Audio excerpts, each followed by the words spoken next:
last 3 years, reducing the backlog of funds owed to taxpayers. As I mentioned earlier, we also addressed the VIESA payroll cuts. But now that we are beginning to see the light at the end of the tunnel on GRS, we can shift our focus now to yet another long obligation, a very long-standing obligation of this government, the payment of retroactive wages. Director nominee Cindy Richardson and her fabulous team down at Personnel maintain a constant and consistent calculation of what is owed in retroactive to present and former employees. Understand, this is for salary increases that were promised but were never paid. These debts, this money we owe, dates back more than 30 years to 1990. But this evening, through my consultations with the Senate President Donna Fred Gregory and her bold and noble Vice President Noble Francis, we are committing to pay. You waiting for it, eh? We are committing to paying down at least 15% or $26 million at least in retroactive wages in this current fiscal year.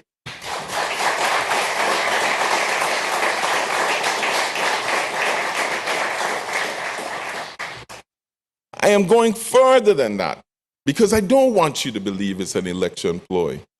I am also proposing that we commit to plan to pay the remaining balance of what is owed at annual installments of at least $25 million every single year until the full obligation is repaid.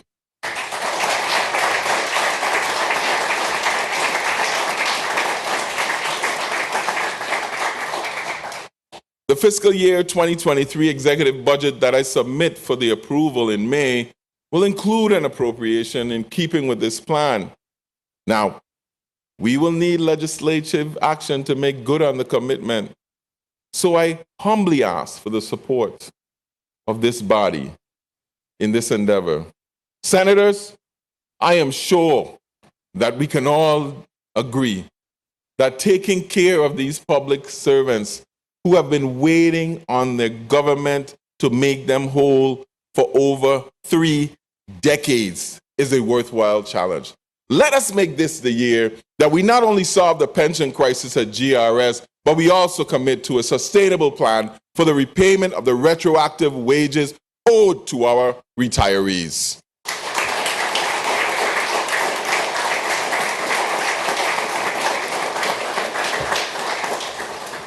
The financial security of our seniors is of our utmost importance to our administration. We are also invested in their health, their housing, recreation, and the overall quality of life. To further our commitment on that agenda, we will be reconstituting the membership of the Commission on Aging this year. I thank the ARP for working with us to get that.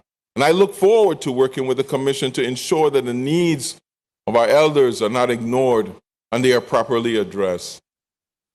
In addition to investing in our people, though, we have to also make considerable investments in improving our infrastructure. We required a lot of patience as FEMA reviewed our request for a revision for the floodplain maps. But as promised, the construction of the Paul E. Joseph Stadium resumed last year. There are, however, some additional amenities not currently included in the contract that we believe will add value to the project. The estimated cost of those improvements, as we sent to the legislature before, is approximately $3 million. We will be presenting those recommendations to this body for your consideration and look forward to the discussion.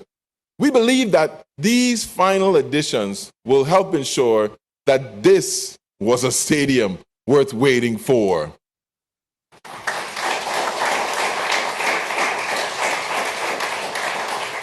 With the help of this body, we have been able to fund the restoration of the drag racing facility on St. Croix, Drag racing will be returning to St. Croix this year, but unfortunately, horse racing is unlikely to return until 2023.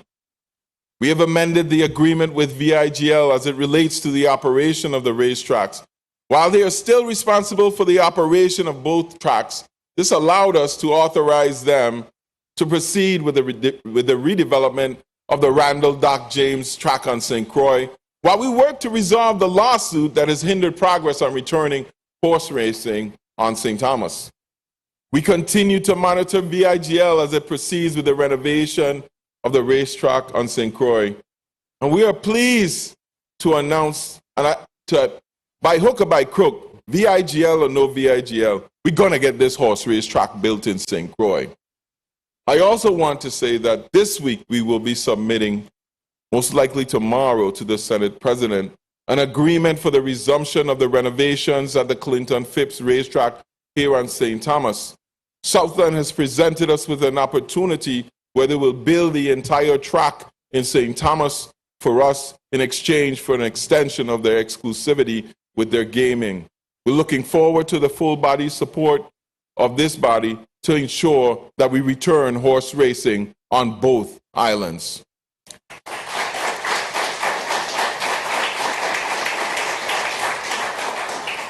The Department of Sports, Parks, and Recreation is in the midst of an aggressive effort to redevelop its facilities. Repairs were completed to several parks, including the Isaac Boynes Park in Grove Place and the Pedro Cruz Ballpark in Estate Prophet. The department has an incredible queue of projects, either in construction, under construction, or about to commence. This year, we'll see the completion of restoration and repair projects at Emil Griffith Ballpark, Lionel Roberts Stadium, Rudy Krieger in Cyan Farm, Renhold Jackson in Wim, Alvin McBean Park in Tutu, Kerwin Terrace Ballpark, and Joseph Abain Ballpark in Frenchtown. We are also actively facilitating the development of cricket pitches on both St. Thomas and St. Croix, as we believe cricket has a big place in our future. In Frederickstead, the revitalization of the Meadrick Commons Recreational and Youth Facility has been completed. This is a custom-designed project built by the members of the Virgin Islands community, because people came from as far away as St. John to help. That only happened with $400,000 in seed funding from the government of the Virgin Islands, supported by this body. We thank all of the private sector donors, though, and the hundreds of community volunteers who contributed to this beautiful project that honors a proud Virgin Islander, Nidre Merrick Cummins. Repairs are underway at Fort Frederick Beach Pavilion on one side of town and the Vincent Mason Senior Pool on the other side of town. On the east end of St. Croix, construction is also underway on the pavilions at Kramer's Park. I would like to thank Commissioner Calvert White and the team at Sports Park and Recreation for their excellent work. It's time to get our children out and back to playing ball.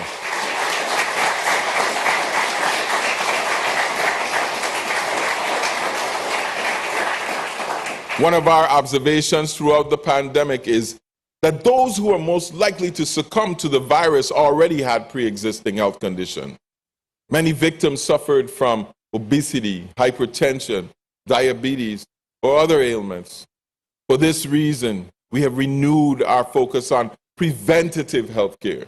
We all know someone. Most of us have a family member, or at least a friend, who has been impacted by diabetes. And we are committed to helping persons with diabetes manage their care in an effort to improve the quality of life for persons who are living with diabetes or those at risk for diabetes. We have partnered with the Virgin Islands Diabetes Center for Excellence to bring added healthcare specialists and clinical care to the territory to treat individuals with diabetes and provide increased educational outreach and services. The Center of Excellence is a nonprofit and hopes to serve 1,000 Virgin Islanders within its first year with lifestyle and healthcare services, and more than 10,000 residents with its educational outreach. That's not enough, though. We have also set aside $1 million for the Department of Sports, Parks, and Recreation to launch a health and wellness campaign with programs accessible to individuals of all ages and abilities. We are working to improve the physical fitness of our community and the health of our people by getting them up and getting them out.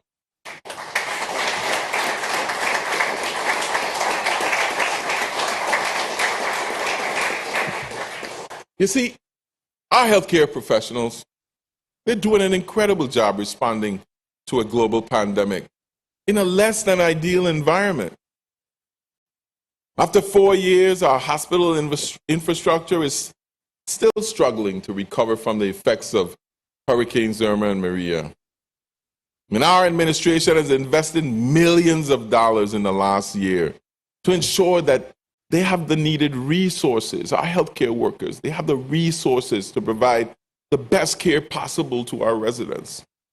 Now, restoration of these facilities remain a top priority in our disaster recovery.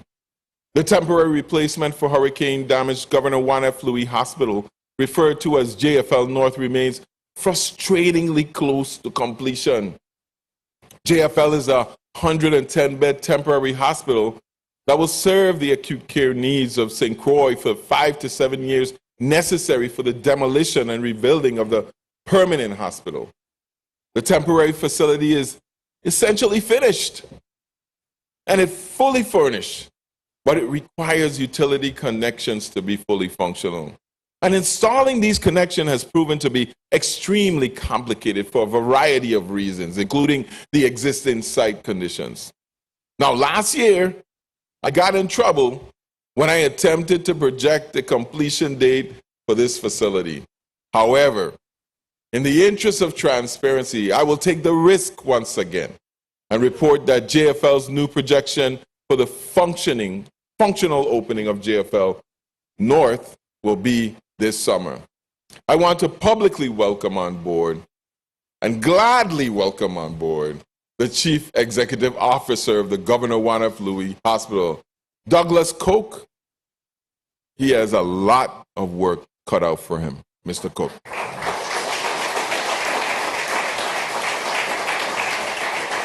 But even as the board and management of JFL work feverishly to open the temporary hospital, the design process has begun on the permanent hospital and replacement.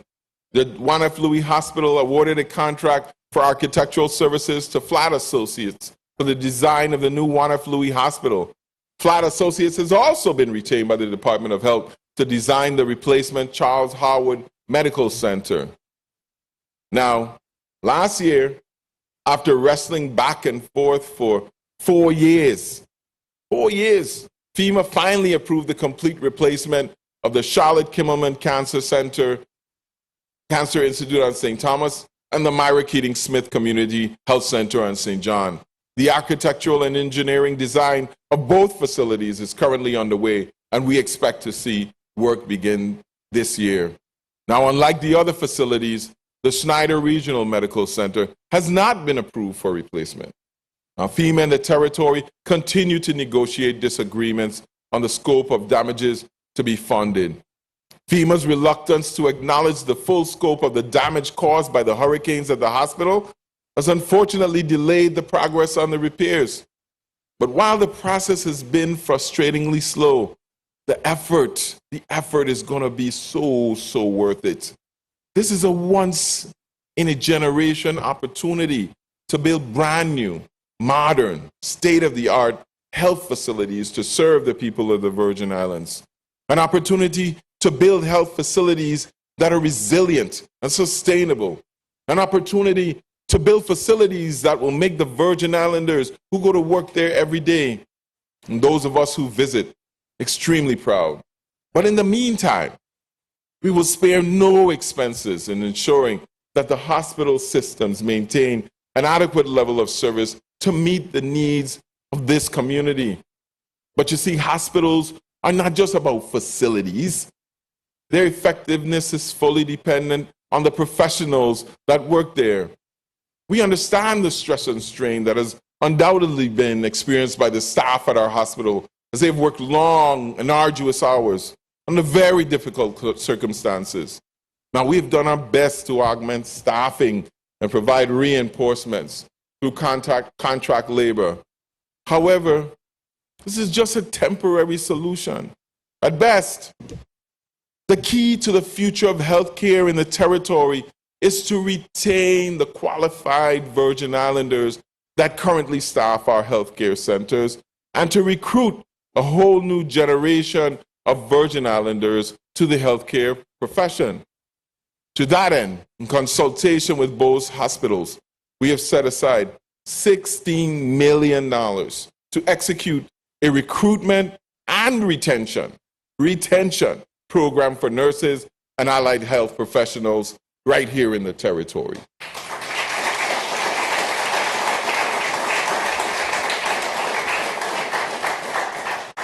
Nurses and allied health professionals, we would have paid you already, but we're working with your affected unions to make sure we do this implementation right, and it is permanent to your salaries. Tonight, though, we are extremely grateful to recognize four of our first responders for their exemplary service over the last year.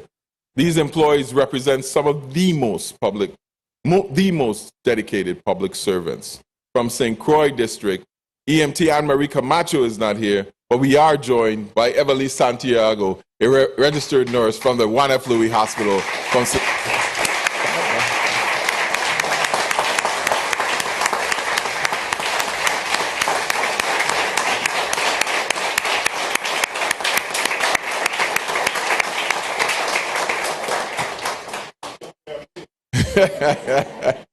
You're getting shout-outs from the senators.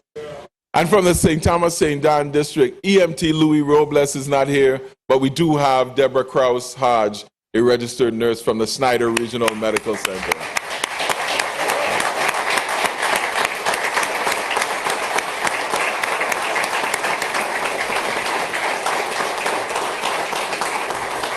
Thank you.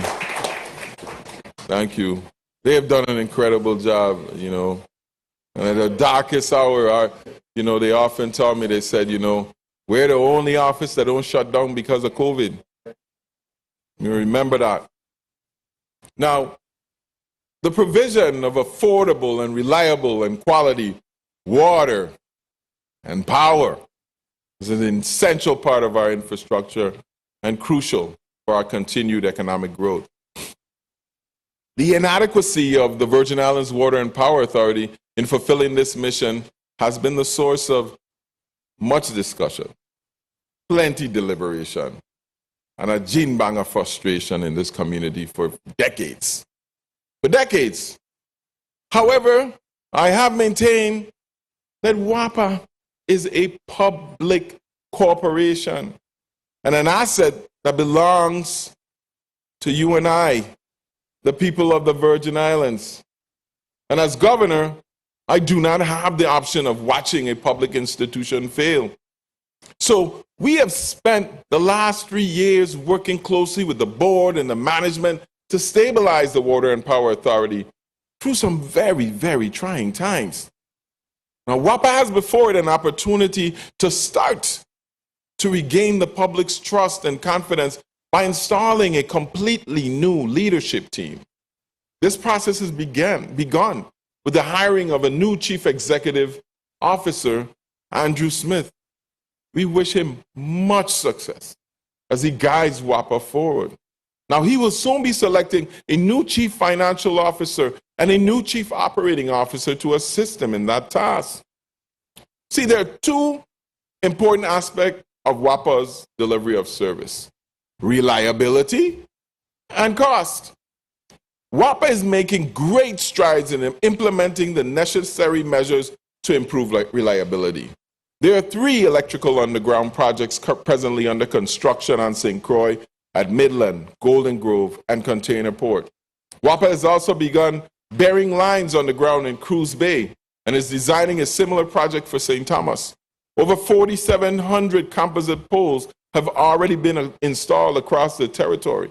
In all, 8,500 composite poles will be installed before January 2024. WAPA has begun reconstructing its substations that were damaged by the hurricanes. The St. Thomas East End substation has been completely repaired. This year, WAPA will begin the installation of standby generators on St. John, and for the first time ever, WAPA is installing battery energy storage systems. The cumulative effect of these projects will reduce the frequency of power outages and the duration of those outages. But where WAPA has failed to make adequate progress thus far, it's on the bigger challenge of providing power at a reasonable cost.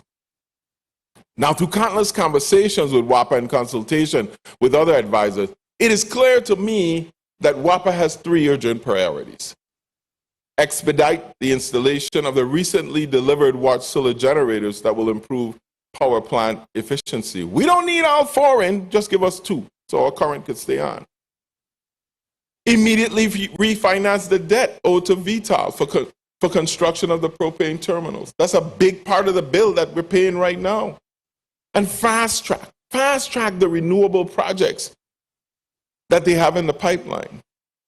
The debt owed to Vital is structured as a high interest rate, short-term note. WAPA must restructure that debt now into a lower interest rate and a longer-term obligation.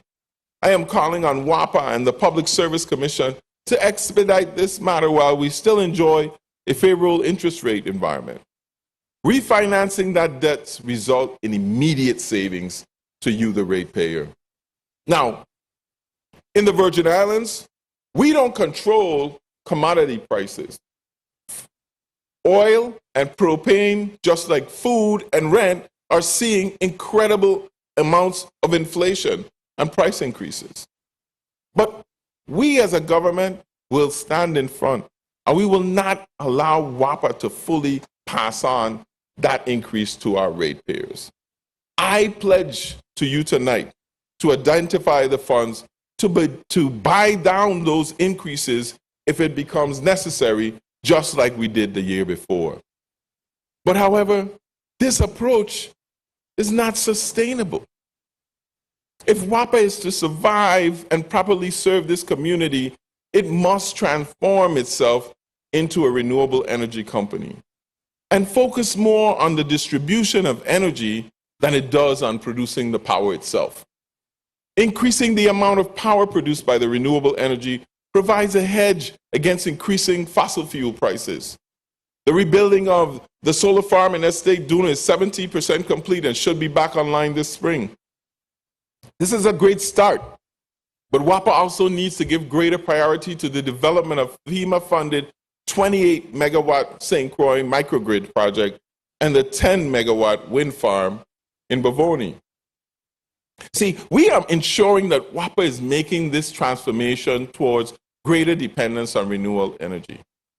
I've instructed the director of the Energy Office, Kyle Fleming, to establish a low-interest loan program to fund the installation of solar energy for small residential customers of WAPA.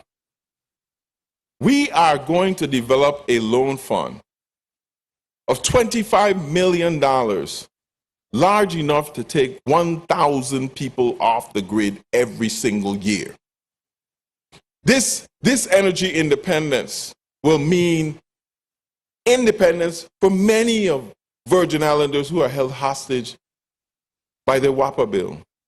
We will not allow the people of the Virgin Islands to be held hostage.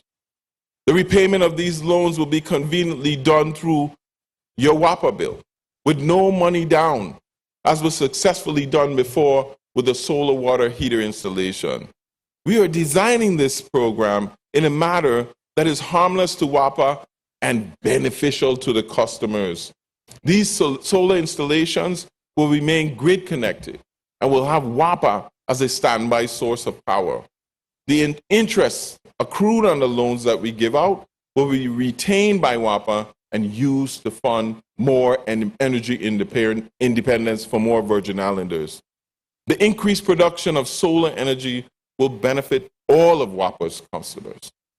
This is the future of the utility industry, and that future is calling now.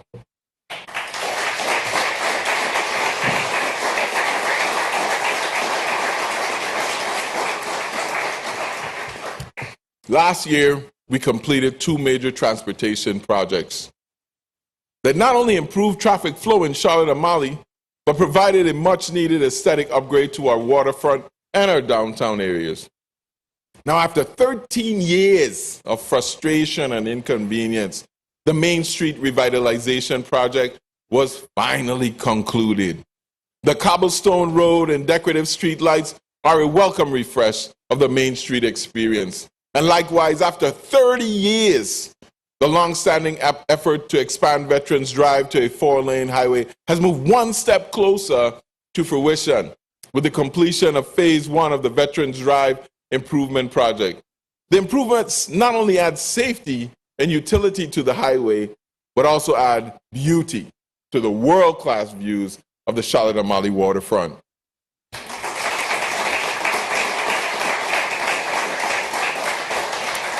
Now, numerous other federal road projects were completed this year, including Crown Bay drainage and pedestrian improvements, the Eastern Cemetery Roadway Phase 2, the Benner Hill Guardrail Project, and the Hess Road on St. Croix.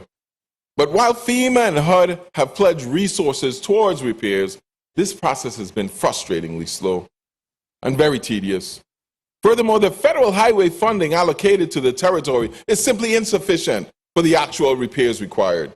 Our administration has lobbied Congress and the U.S. Department of Transportation for a larger allocation of funding for the U.S. Virgin Islands. The federal bipartisan infrastructure bill passed in November only increased the federal funding for our roads and bridges to $19 million annually. This is a far, far cry from the $35 million that the officials in the Department of Public Works have been telling us is necessary to repair and maintain all of the territory's roadways. But we will continue to lobby on behalf of the territory, alongside our delegate, Stacey Plaskett, for increased transportation and funding. But this past year, we made a concerted effort to address our neighborhood roads that are not part of the federal system. We appropriated $20 million in fiscal year 2021 of local funds for road repairs. We are proud to say, with these funds, last year we completed road projects on Garden Street, Princess Garda, Estate Miss Gunston, Lurkenlund, Hospital Ground, Estate Lorraine, St. George, Campo Rico, Bugby Hole, Wim, Work and Rest, Catherine Rest, Union Mount Washington, Mount Pleasant East, and Strawberry Hill. I thank this body and the members of the 33rd Legislature for approving our appropriation request and allowing these road paving projects to move forward.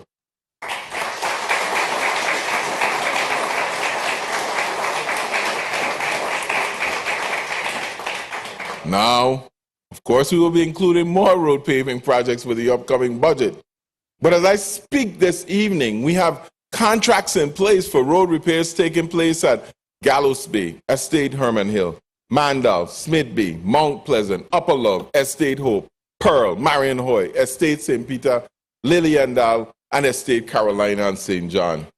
This year, we also expect to begin road repairs or drainage improvement and projects in Estate Thomas on First Avenue and Bovoni in St. Thomas, Centerline Road, Fish Bay, Mahu Bay, and Coral Bay on the island of St. John, and Clifton Hill, Estate Richmond, Calcahoon, and Williams Delight on St. Croix. And repairs are planned for Water Island roads as well. We have also funded 367 light replacements along the Melvin H. Evans Highway. It's going to be light up like an airport runway.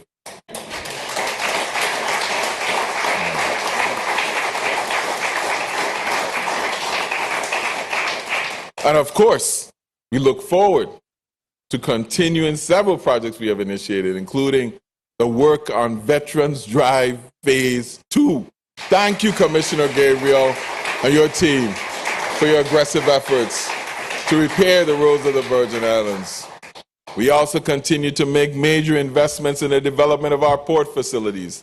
Last year, the Virgin Islands Port Authority completed the expansion of the departure terminal at Henry E. Rosen Airport, and it is indeed a beautiful piece of work.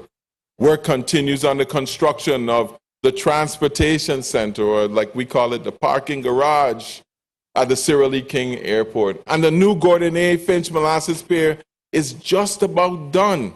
on the south shore of St. Croix. Carlton Doe, right now, and his all-star team at the Port Authority continue to do this great work.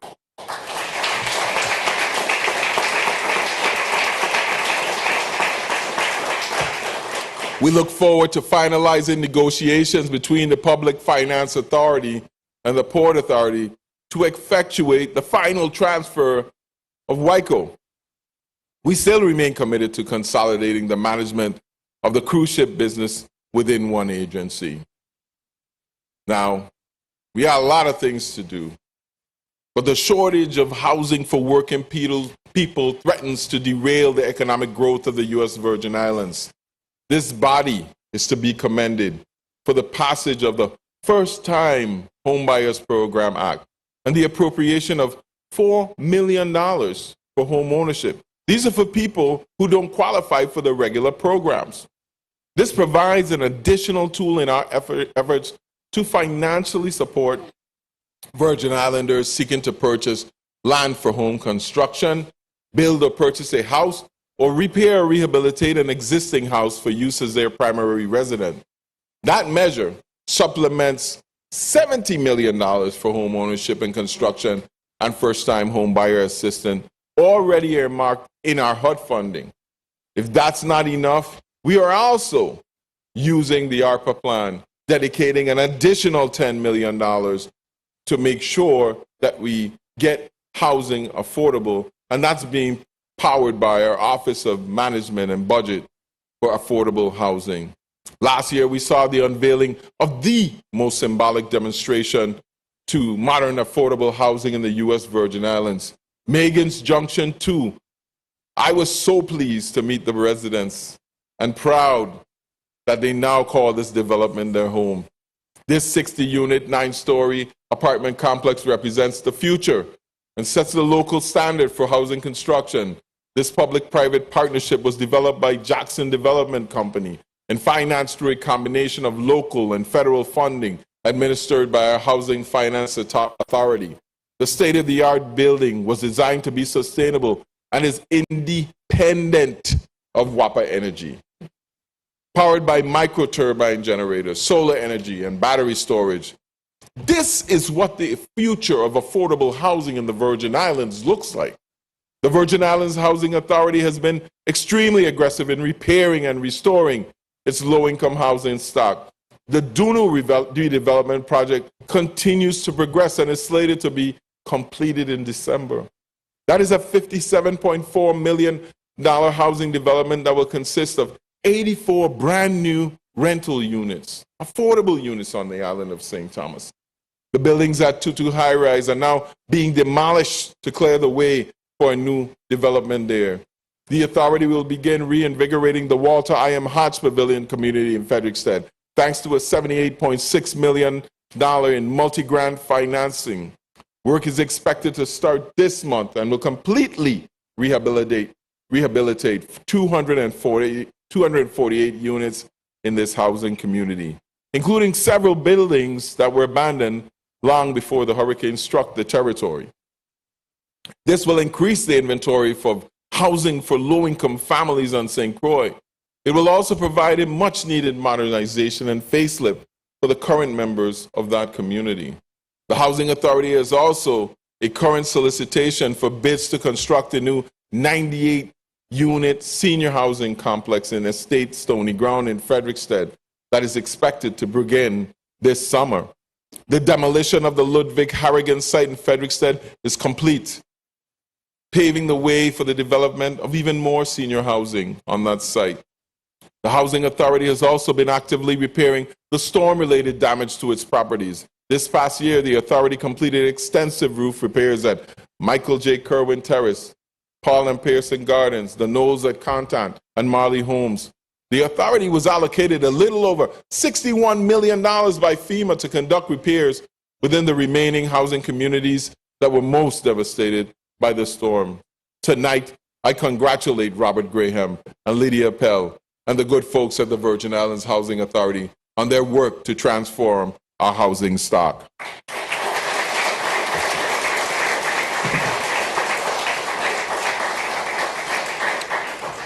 The Sheltering and Temporary Essential Power Pilot Program, or STEP, is the predecessor of the Envision Tomorrow program. Now that was a success. The pilot program completed temporary roof repairs of 6,500 homes in the immediate aftermath of the storm. Phase 2 provided permanent roof repairs to 1,600 homeowners. However, the success of the program was tainted by the failure of the federal government to pay the contractors and the vendors for their services.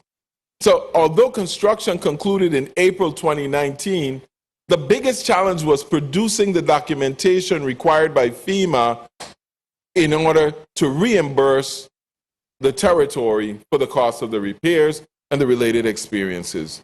This past year, the Office of Disaster Recovery and the Virgin Islands Housing Finance Authority made significant progress in resolving most of those outstanding disputes with FEMA.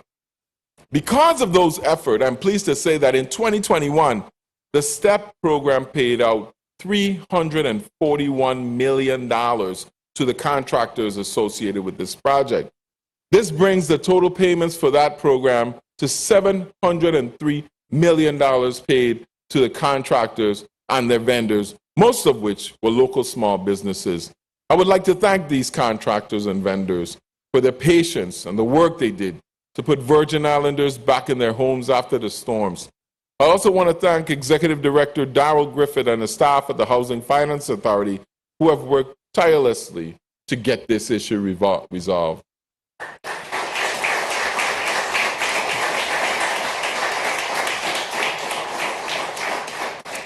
The Envision Tomorrow has generated a lot of discussion in political forums of our community, and even more so in the homes of the residents enrolled in those programs. It has certainly not moved at the pace that we envisioned. Our reality is, though, that any program generous enough to grant a homeowner as much as $250,000 of federal tax dollars to invest in their private property with no requirement for payback demands significant checks and balances. However, for those who are patient in tolerating the federal bureaucracy of this program, the reward is tremendous. Now, this is not a roofing program. These are the houses that were damaged the most in the storm and were not able to be repaired under the two programs. It focuses on structures that require major repairs and mostly total reconstruction and demolition of the old building. This is the first time in the aftermath of a disaster that the government of the Virgin Islands has attempted a program this ambitious. It was designed to assist those homeowners who lack insurance or other resources need to rebuild. Now, I'll be the first to tell you, Envision Tomorrow got off to a notoriously piss-poor slow start. There's reason for optimism now for those applicants who are still awaiting repairs to their homes.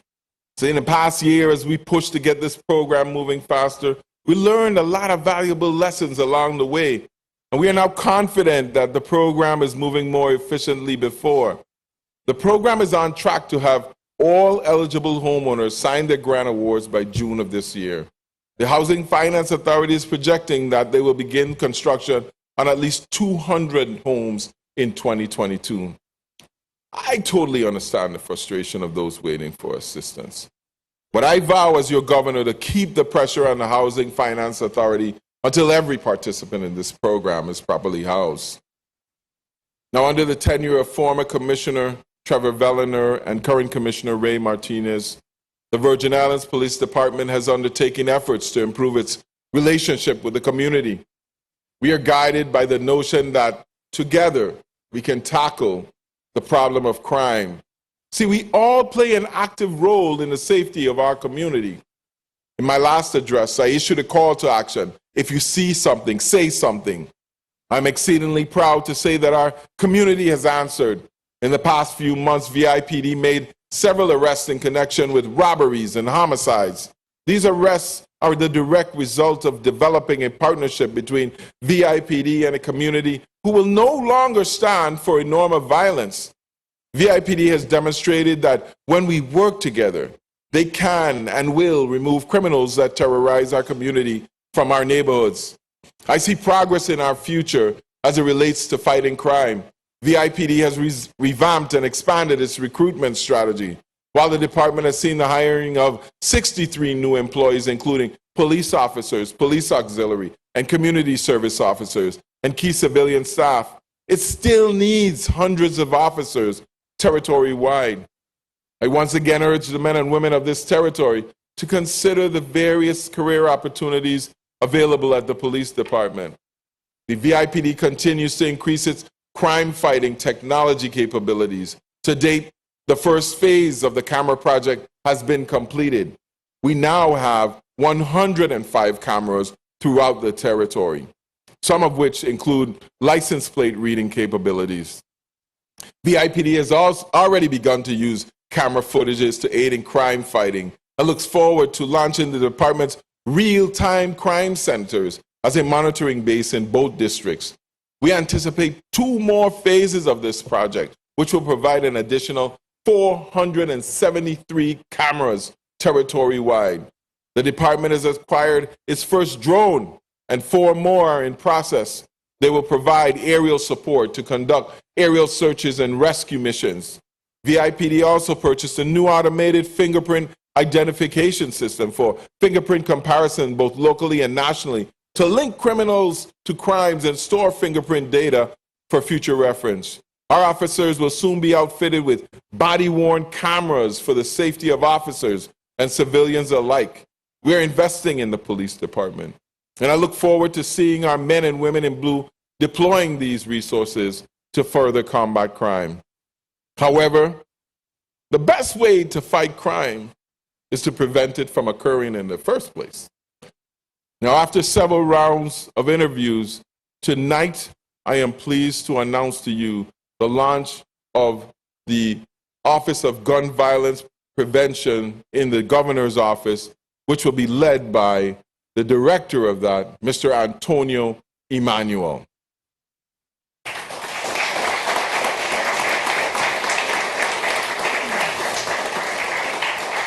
Now, while Mr. Emmanuel has law enforcement background, he was selected for his experience in working with at-risk youth in their communities. We have tasked him with executing strategic community-based interventions in line with the National Network for Safety Communities model. Mr. Emmanuel, in taking this position, now serves as the head of the Governor's Advisory Council on Community Violence Intervention. The council brings together government, nonprofits, religious, and private sector partners to provide guidance to the Office of Gun Violence Prevention. I am committed to providing resources and support to ensure the success of this program and hope that this legislature will join me in this effort. You see, illegal firearms continue to be an escalating problem in the territory. In 2021, VIPD confiscated 153 illegal firearms. At the beginning of last year, I submitted legislation to this body to bolster our laws surrounding firearms. Following Senate input and Committee of the Whole, I revised and resubmitted the legislation, which now seeks to institute a 24-hour declaration of firearms entering the territory, increased punitive measures for failing to report lost or stolen firearms, and it establishes safe firearm storage requirements in homes and in businesses. Senators, we have a common goal in addressing the presence of illegal firearms in the territory. I look forward to working with you to see the legislation through the process to passage and enactment. I'm also looking to the legislature for forward movement on the Virgin Islands Fire and Emergency Medical Service Bill. The integration of fire and service and the emergency medical service is good for the people of the Virgin Islands. It is good for you, and it's good for me. It's good enough for anyone to find themselves in a fortunate situation where they need an ambulance. My commissioners, directors, and I have met with the unions and the employees from fire and EMS on multiple occasions. From those meetings, it was clear as day that an integration of these services is the best way forward to provide more efficient and effective emergency response across the territory. Our fire stations have the capacity to accommodate EMS, and our firefighters have excelled in the emergency medical response certification courses. And both fire and EMS employees have demonstrated a passion for delivering the best service possible to their friends and neighbors, the people of the Virgin Islands. See, we are not reinventing the wheel. This merger is in accordance with a well-established and growing movement toward shared services worldwide. It demonstrates a commitment to the public safety by decreasing emergency response time through the strategic deployment of fire and EMS personnel from 10 additional locations throughout the territory. Senators, no one should die waiting for an ambulance.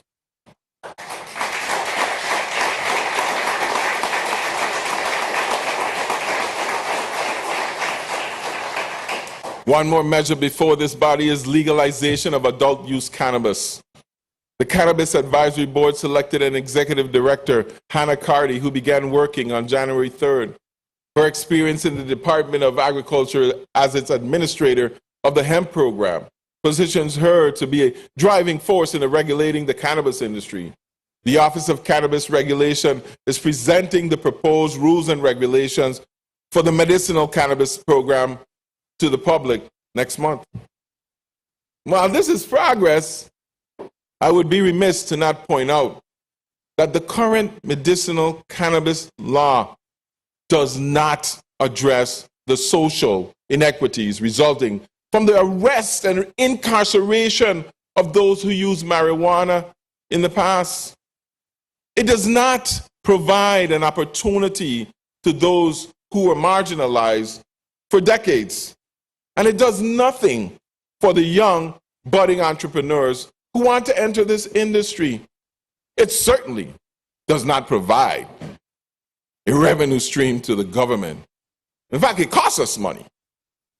We all learned in Denver that there is so much more we can do in the cannabis industry, and we are leaving too much opportunity on the table. I remind you, my senators, we already have a cannabis industry. It's just not regulated, and we get no tax from it. It is time, it is past time for us to give serious consideration to completing what we have started and to not let this opportunity pass us by.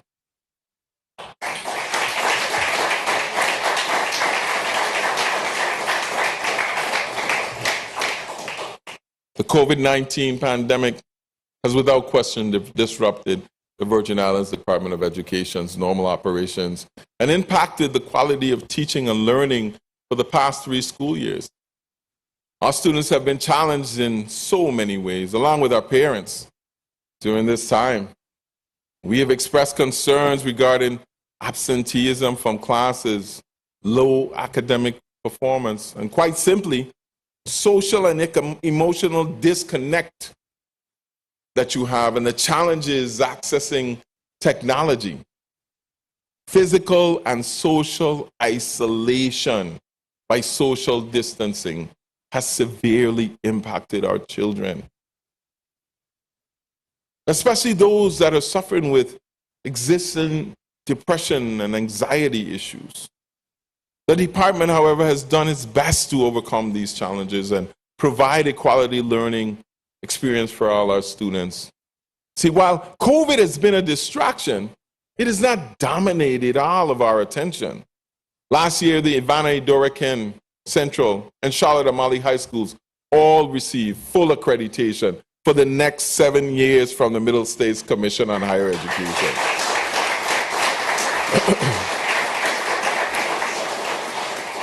Congratulations to my school accreditation teams and the teachers and the administrators who guided this process.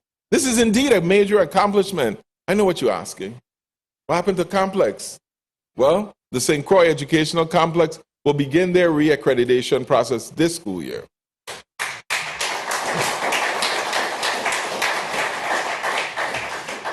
Believe it or not, graduation rates have actually trended upwards over the last 3 years. 62.6% in 2019, 70.9% in 2020, and 71.4% in 2021.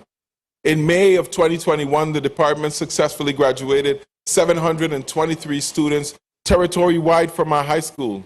And we have made available to each and every one of those graduates pursuing a post-secondary education a $1,000 stipend to address pandemic-related hardships that may have incurred. We continue to develop and expand our public pre-K programs, our pre-kindergarten.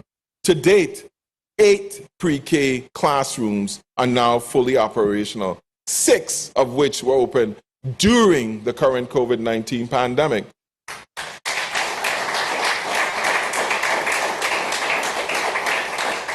See, we have maintained an emphasis on school readiness as part of this administration's cradle-to-career strategic focus. Lieutenant Governor Roach and I want to make sure that every child that enters our school system is duly prepared for success. I want to take this opportunity to congratulate 2 young aviation students. And Lord knows we need pilots. Carlos Alexander and Silius Gordon. They recently completed their first solo flights last October. They are part of the aviation program at our St. Croix Career and Technical Center.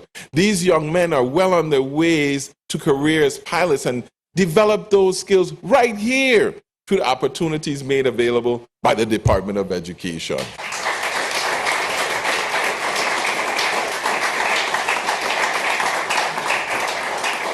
I also want to acknowledge their instructor and my good friend Ira Williams.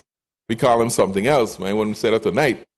Who has led the C-Tech Aviation Academy since 2012.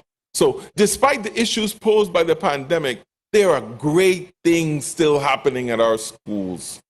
However, we do have a continued concern about the level of academic proficiency demonstrated by our students in general. It's not a new thing. According to our most recent standardized test result, 22.3% of third graders performed on grade level in reading, and only 16.9% in math. While this is actually an improvement, believe it or not, from our pre-COVID era scores and evidence that the department's targeted academic interventions are working, it is still well below the level of performance that we aspire for our children. There's still much work to do to get all students onto their grade level in terms of reading. So we have allocated $1.5 million in each district to the community foundations for numeracy and literacy programs that keep students engaged and after school, on weekends, and during the summer. These funds are being subgranted to programs across the territory to further this mission to promote academic excellence. The Department of Education is also the recipient of over $138 million in funding through the American Rescue Plan. A considerable portion of those funds have been dedicated to supporting the implementation of these interventions that have been working, such as the summer enrichment, comprehensive after-school programs. And what about extended school year programs? Those are added in as well.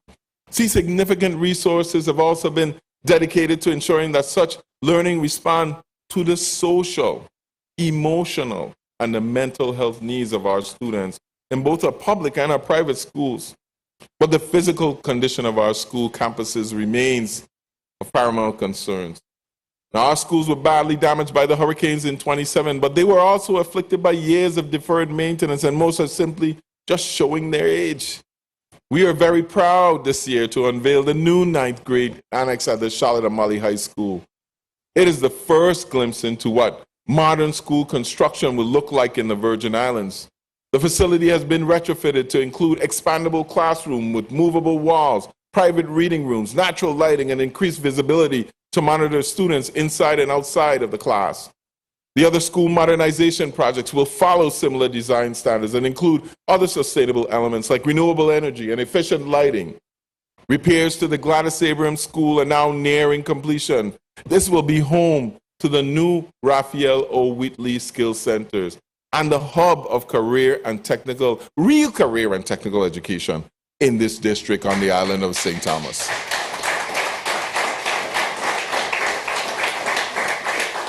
While awaiting FEMA's response on the that will be allowable, the department has proceeded with the initial design for reconstruction or modernization of 5 schools: Charlotte Amalie High, Central High, Julius Sproul, BCB, Bertha Shebo Shelter, and Arthur Richards.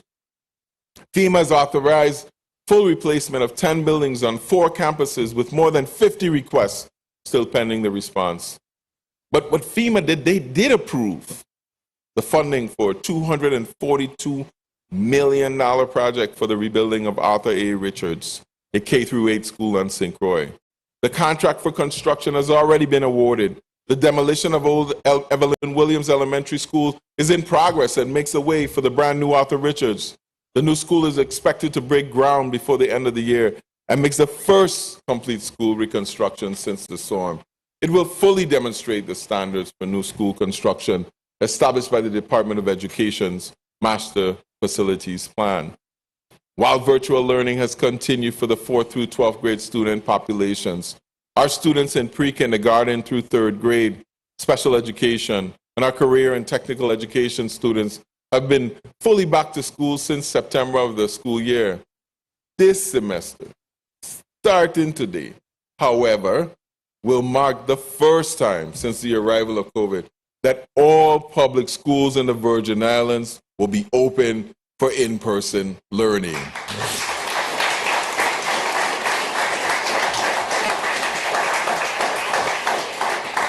It's not easy. I was out there today and it's not easy.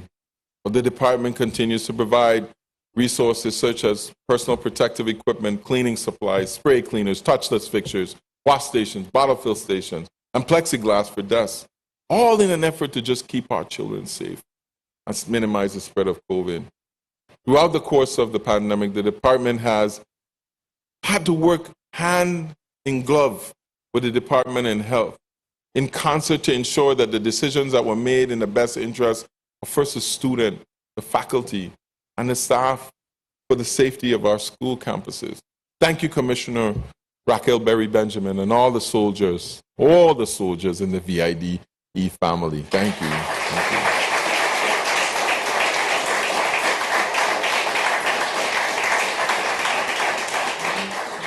We continue to invest in our workforce and our young people, especially those in hard-to-fill vacancies in our government. This year, we launched a Financial Fellows Program to provide opportunities for young Virgin Islanders to return home and receive training and jobs in the government of the Virgin Islands. The fellowship program is the first of its kind in the territory and provides 2 years of on-the-job training and work experience within the various financial agencies of our government and a reasonably competitive salary of $55,000 per year. We don't do this because we have to. We do this because our young people deserve meaningful investments to be made in the future of their success. Not just lip service. They deserve an opportunity to return to their home and to contribute to their community. Our commitment to young people is truly from cradle to career.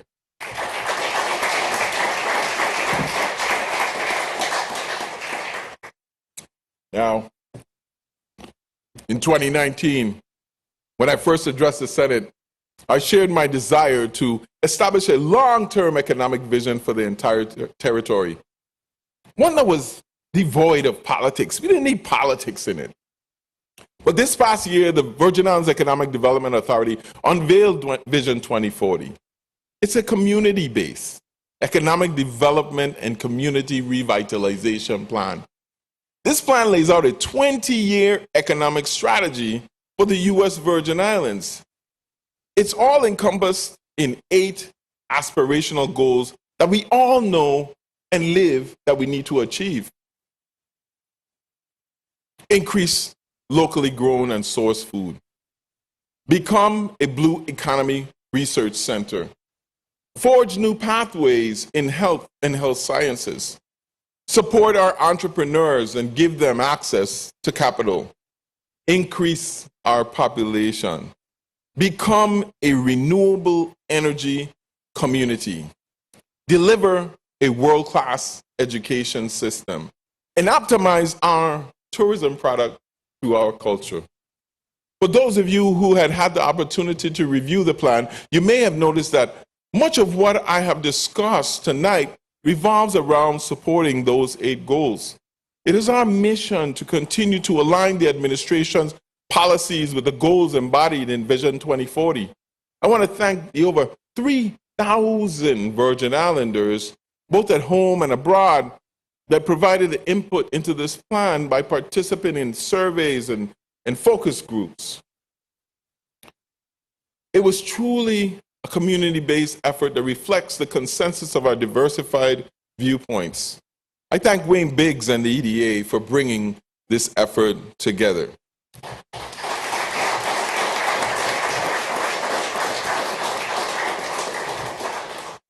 The efforts of the University of the Virgin Islands Research and Technology Park exemplifies the innovation that will ultimately transform our economy.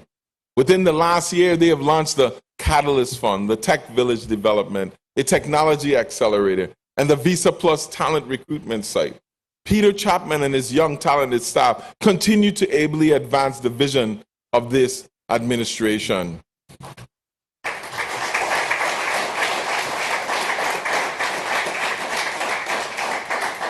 If there is one canary in this coal mine that we should really pay attention to, it is a result of the 2020 census population count. One of the aspirational goals of Vision 2040 is to increase the population of the Virgin Islands by 10%. But this goal was established before we revealed that the population has actually decreased by 18% to 87,000 people. That means to achieve the population target that Vision 2040 aspires to, the population must now grow by approximately 30,000 people. This has major implications for our ability to keep this recovery on track. We can't find people now. But spurring population growth is critical to spurring economic growth here in the territory. The population has to be large enough to generate the level of commercial activity that our businesses rely on. Simply put, fewer people means fewer customers. Our workforce also depends on population growth. We are currently in the midst of a labor shortage.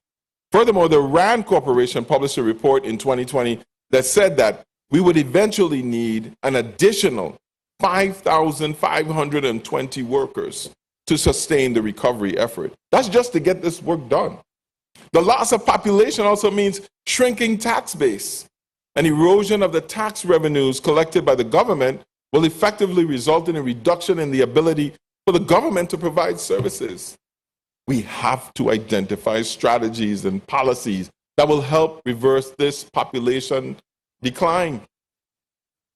Now, Lieutenant Governor Roach and I entered the responsibility with a clear plan for attaining the quality of life we aspire to as Virgin Islanders. And as I stand here tonight, I am pleased because the results of our approach to governance are becoming increasingly evident. We have gained greater momentum each year we have been in office. We have paid $96 million in income tax refund. We have paid and repaid the 8% VIESA payroll cut to the tune of $41.5 million. We have paid $10 million in retroactive wages owed to the former public sector employees. And we paid over $1 million to correct the pay owed to the National Guardsmen for their service following the 2017 storm. This is a total of almost $150 million in past due obligations, all paid from the Treasury of the U.S. Virgin Islands without borrowing a single dime.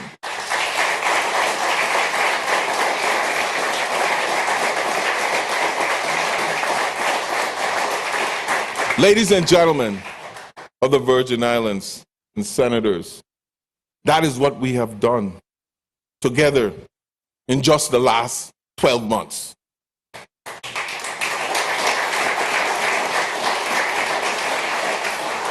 I don't remember a time, and maybe you do, the last time our government was able to address the magnitude of financial obligations in such a short period of time. Senators, this is something that we all should be proud of.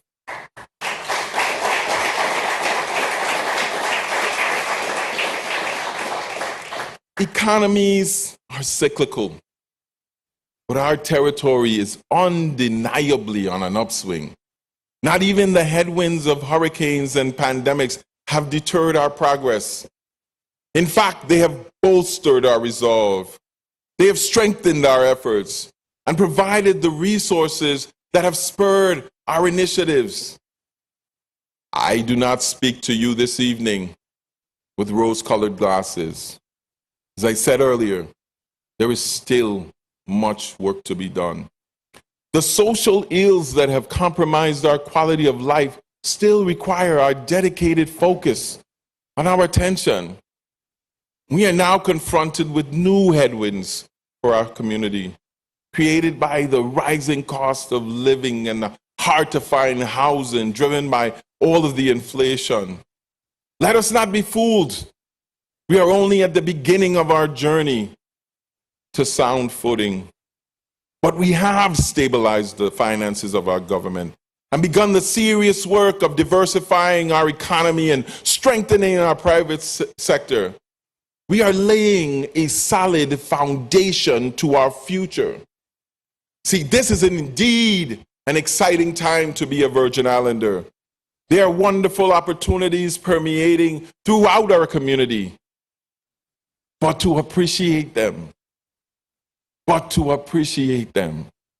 we must not succumb to the usual cynicism and pessimism.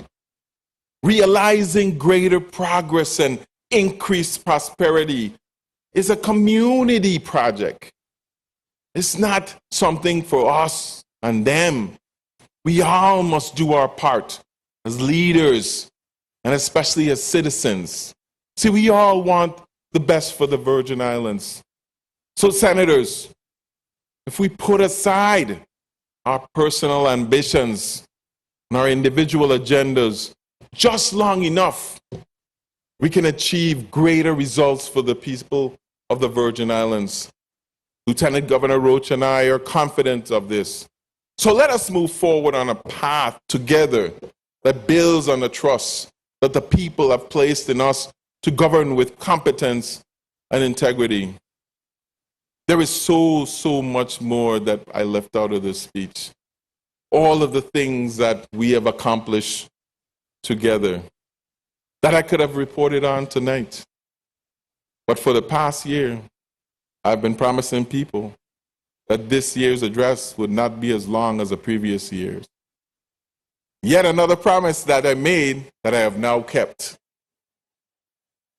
Once again, I am grateful for the opportunity to address you all this evening. God bless you, and God bless our Virgin Islands. Love you.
Sergeant at Arms.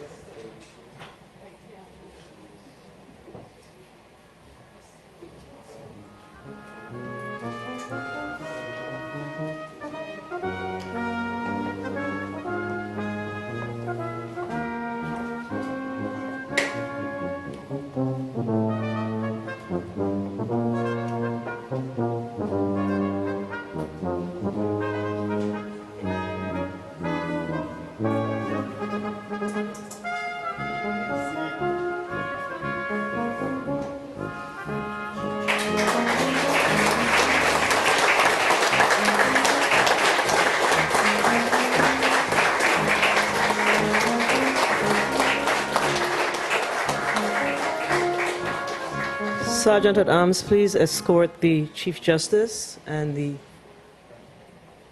Judge Willocks, presiding judge, out of the chambers. Thank you. And the clergy.